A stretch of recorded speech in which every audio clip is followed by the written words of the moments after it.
The snow had not yet fallen, but winter had already claimed the Bavarian countryside.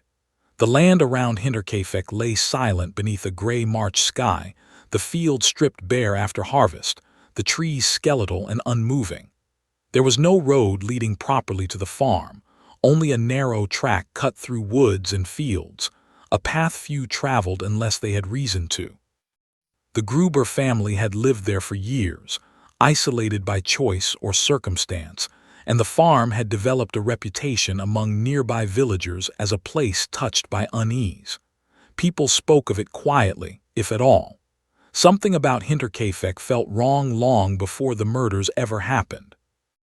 Andreas Gruber was the head of the household, a stern, aging farmer known for his temper and cruelty. He was a man hardened by years of labor and discipline, distrustful of outsiders, suspicious even of neighbors. His wife, Cecilia, lived under his shadow, worn down by both work and fear.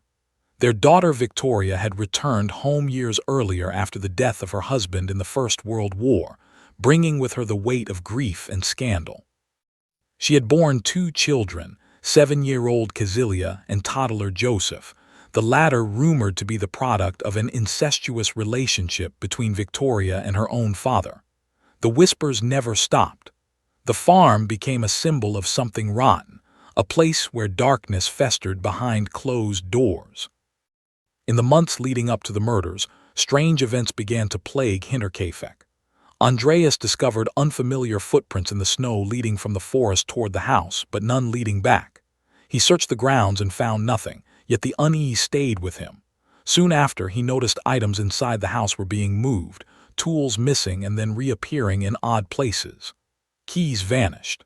The family heard footsteps in the attic, slow and deliberate, as though someone were packing above their heads. Andreas climbed up to investigate but found no intruder, no sign of forced entry, nothing to explain the sounds that haunted them at night. Neighbors later recalled Andreas mentioning these disturbances with visible agitation. He believed someone was watching the farm, hiding nearby, perhaps living in the woods. Yet he refused to contact the police, convinced he could handle the situation himself. His pride, his fear of public scrutiny, and perhaps his desire to keep the family's secrets buried, all played a role. Instead of seeking help, he tightened control over the household, increasing the sense of tension that already suffocated everyone under that roof. In late March of 1922, a new maid was hired. The previous one had quit suddenly months earlier, claiming the farm was haunted. She had spoken of noises, shadows, and an overwhelming dread that made her unable to sleep. The new maid, Maria Baumgartner, arrived on March 31, accompanied by her sister. She stepped into the isolated farmhouse unaware that she would not survive a single night there. Her sister left shortly after, waving goodbye as Maria unpacked her belongings, never suspecting she had just walked away from a crime scene waiting to happen. That same day, a mechanic came to repair a piece of equipment on the farm.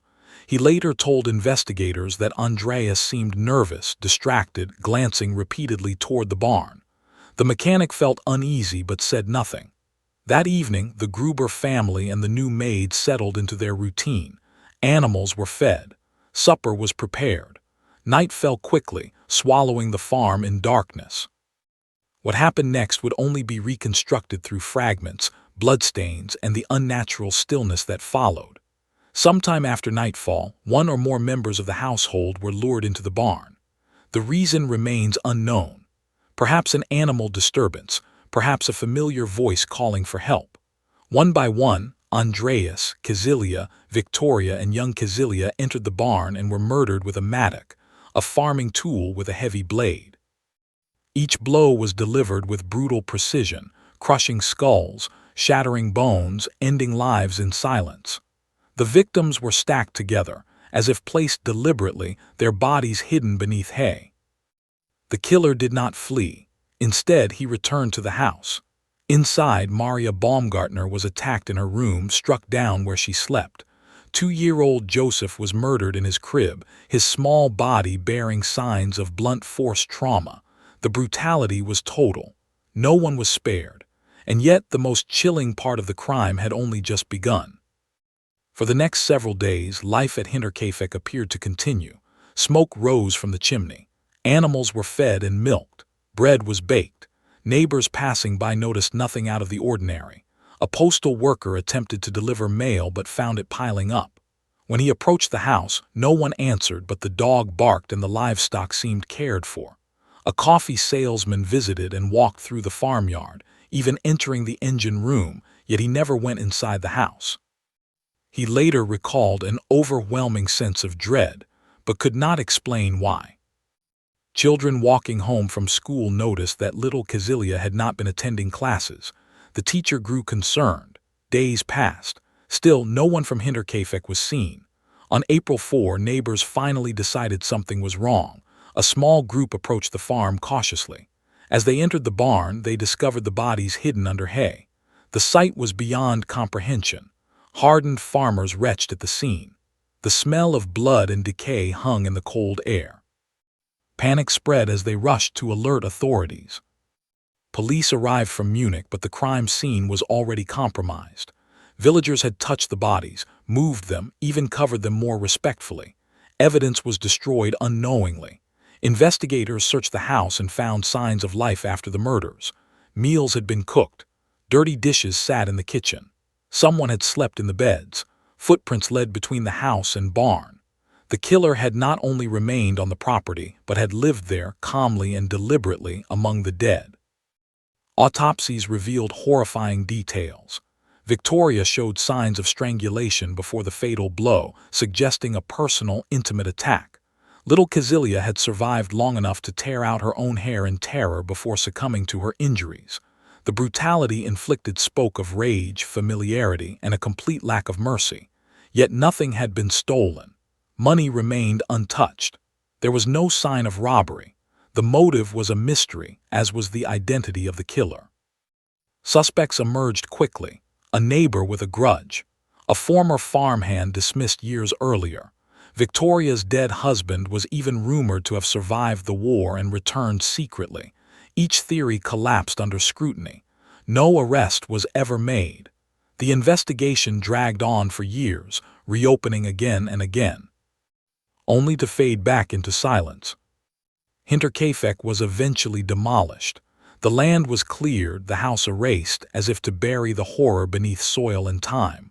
But the story refused to die. The unanswered questions lingered like ghosts. Who watched the family? Who walked through the house at night? Who fed the animals after the murders? And why did no one hear screams? The farm is gone, but the case remains one of Germany's most disturbing unsolved crimes. A place where evil did not rush, did not panic, but waited patiently in the dark, watching, listening, and finally stepping forward when the time was right. And whatever walked out of Hinterkaifeck after those days of quiet occupation was never seen again. When investigators began to pull apart what little evidence remained at Hinterkaifeck, it became painfully clear that the crime scene had already been ruined beyond repair. Villagers had walked freely through the barn and the house, some out of shock, others out of curiosity. Bloodstains were trampled. Footprints overlapped. Objects were moved without documentation. The mattock believed to be the murder weapon was found leaning casually in the barn, wiped clean except for traces of blood deep in its grooves. It was a tool that belonged to the farm itself, suggesting the killer had not arrived prepared, but had known exactly what to use once inside. The police questioned everyone who had come into contact with the farm in the days before and after the murders. Attention quickly turned to the strange behavior noticed before the killings. Andreas Gruber's reports of footsteps in the attic were no longer dismissed as paranoia. Investigators climbed into the attic space and found impressions in the dust that suggested someone had indeed been moving around there. The idea that an intruder had been living above the family, listening to them, watching them sleep, transformed the case from a simple murder investigation into something far more disturbing. Witnesses described Andreas as increasingly agitated in the weeks before his death. He had argued with neighbors, accused people of trespassing, and complained about noises no one else could hear. Some believed he was unraveling under the weight of isolation and secrets. Others believed he was being stalked and knew it. The police could not determine which was true, but the fact remained that someone had been close enough to the family to move freely through their home without being detected. Suspicion soon fell on Lawrence Schlittenbauer, a neighboring farmer who had known the Gruber family for years. He had been romantically involved with Victoria and was rumored to be the father of her youngest child, Joseph.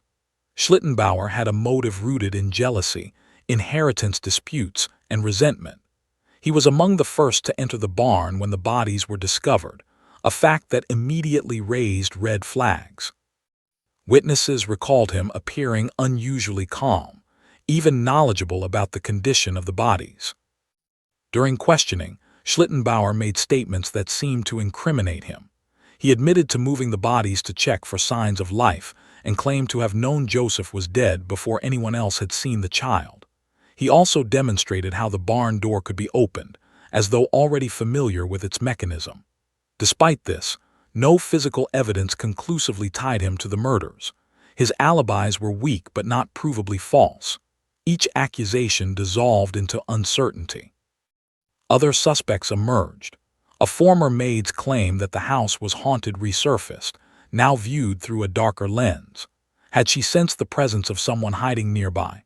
A group of transient workers who passed through the area were questioned but quickly cleared. Even Victoria's deceased husband became the subject of speculation. Some villagers insisted he had been seen after the war, living under an assumed identity. The idea that he had returned to exact revenge or reclaim his family captured the public imagination, but no proof supported it. As the investigation deepened, the focus shifted to the days following the murders. The killer's behavior during that time suggested chilling familiarity with the farm's routines. Animals were fed on schedule, the dog was cared for, fires were lit to keep the house warm, food was prepared and eaten. Someone slept in the beds, possibly even beside the bodies in the barn. This was not the work of a panicked murderer. This was someone who felt at home there, someone who belonged. The mail carrier who attempted delivery on April 2 reported that the front door was locked and no one answered his calls. He noticed nothing unusual, yet the fact that mail accumulated over several days went unnoticed by the isolated community. A neighbor recalled seeing smoke from the chimney well after the estimated time of death. These details reinforced the belief that the killer remained on the property for at least 3 days, calmly inhabiting a space filled with death. Autopsy results offered few answers but deepened the horror. The pattern of injuries suggested the victims in the barn were killed one at a time, possibly forced to watch as the others were murdered. The precision of the blows indicated strength and familiarity with physical labor.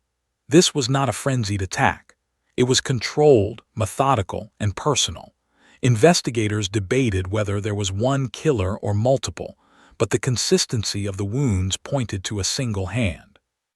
Psychological theories emerged as the case stalled.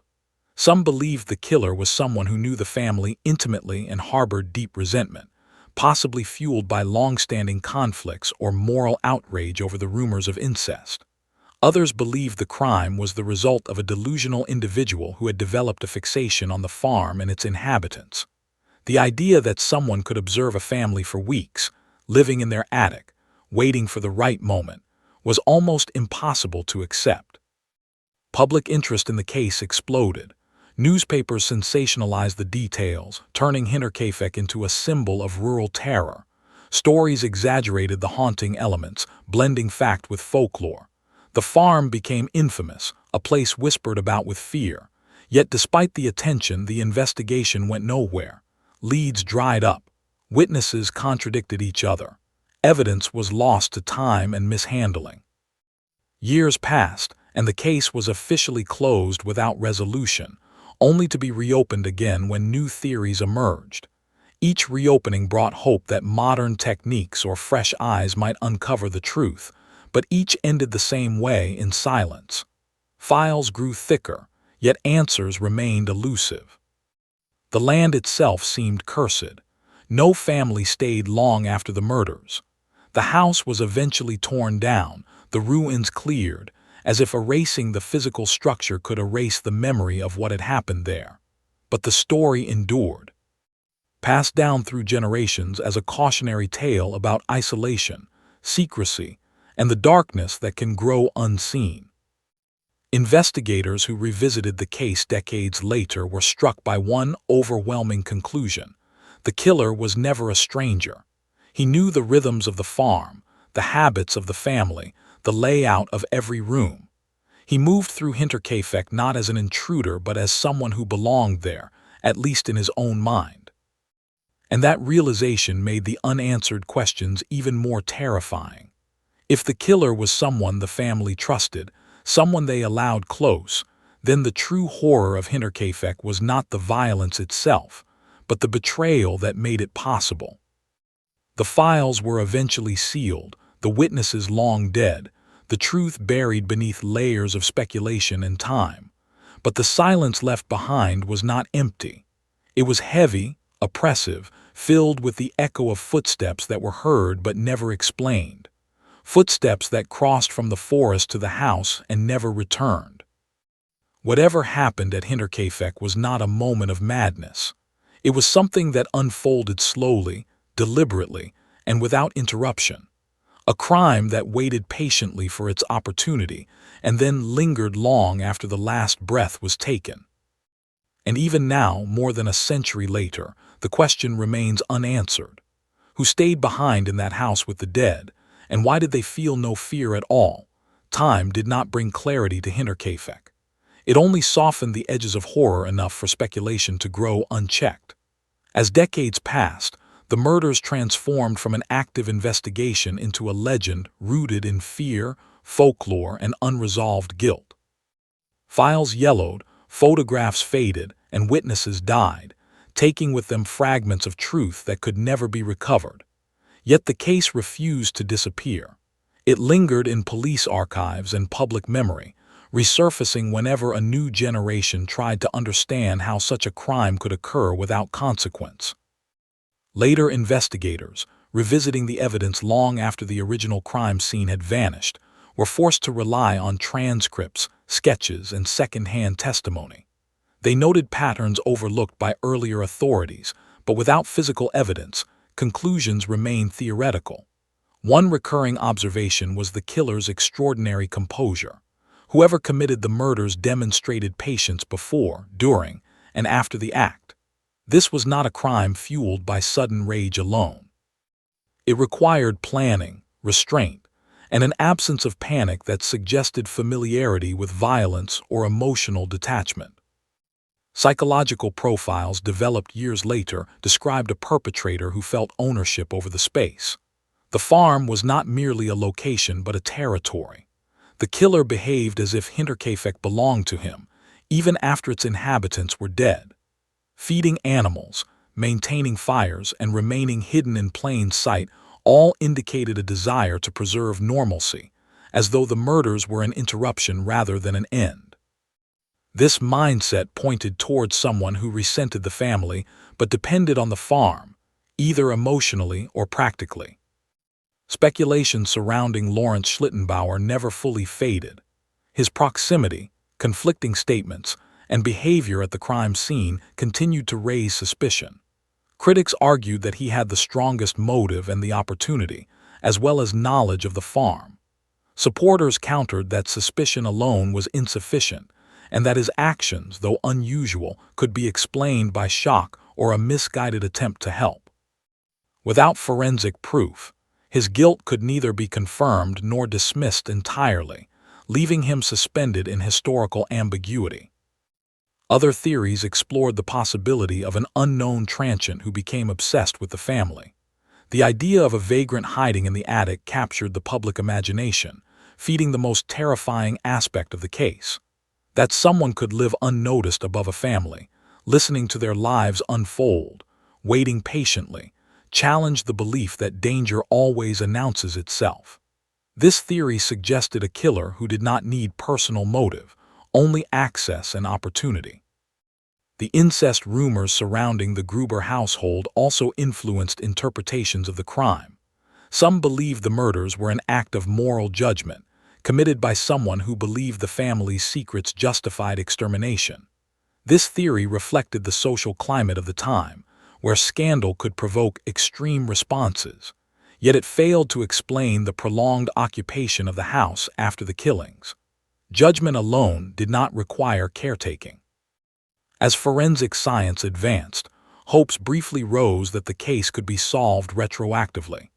Exhumations were considered but ultimately abandoned due to contamination and deterioration.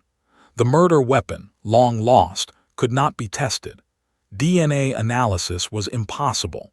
What remained were stories, contradictions, and the chilling certainty that the killer had succeeded in vanishing completely. The demolition of Hinterkaifeck was intended to close a chapter. The land was cleared, and a memorial stone was later placed nearby, marking where the farm once stood. But erasing the structure did not erase the questions. If anything, it intensified them. With no physical reminder, the case became abstract, easier to mythologize, harder to resolve. The absence of answers allowed fear to fill the gaps. Modern criminologists examining the case often reach the same conclusion. The failure was not only in the crime itself, but in the investigation that followed. Contaminated evidence, uncontrolled access to the scene, and delayed forensic procedures ensured that certainty would never be achieved. Hinterkaifeck became an example of how chaos after a crime can protect a killer more effectively than secrecy. Despite everything, one detail continues to disturb those who study the case. The killer left behind no message, no confession, no indication of motive. There was no attempt to justify the murders, no effort to claim responsibility. This silence suggests either complete indifference to recognition or absolute confidence in evasion. Both possibilities are unsettling. A killer who seeks no acknowledgement is harder to understand than one driven by ego. The children, often overshadowed in discussions of motive and suspects, remain the most haunting aspect of the crime. Their death served no purpose beyond annihilation. They posed no threat, held no secrets, and yet they were killed with the same finality as the adults. This detail undermines theories based solely on revenge or personal conflict. Whatever drove the killer extended beyond a single grievance. As the years turned into generations, Hinterkaifeck entered the realm of cultural memory. It became a story told quietly, especially in rural communities, as a reminder of what isolation can conceal. Parents warned children about locked doors. Farmers listened more closely to unfamiliar sounds at night. The case reshaped how danger was imagined, shifting it from the distant stranger to the familiar presence. In the end, Hinterkaifeck offers no resolution, only reflection. It forces an uncomfortable acknowledgement that some crimes are never solved, not because the answers do not exist, but because they are lost to time, error, and human limitation. The killer walked away, carrying the truth alone, leaving behind only consequences and silence. The farm no longer stands, the family has no descendants to seek justice, and the official investigation is closed. Yet the story endures because it represents something deeper than violence. It represents the terror of the unseen, the betrayal of trust, and the realization that evil does not always flee after it acts. Sometimes it stays, tends the fire, feeds the animals, and waits for the world to look away. And when it finally leaves, it leaves nothing behind but questions, echoing footsteps, and the knowledge that some doors once opened can never be closed again.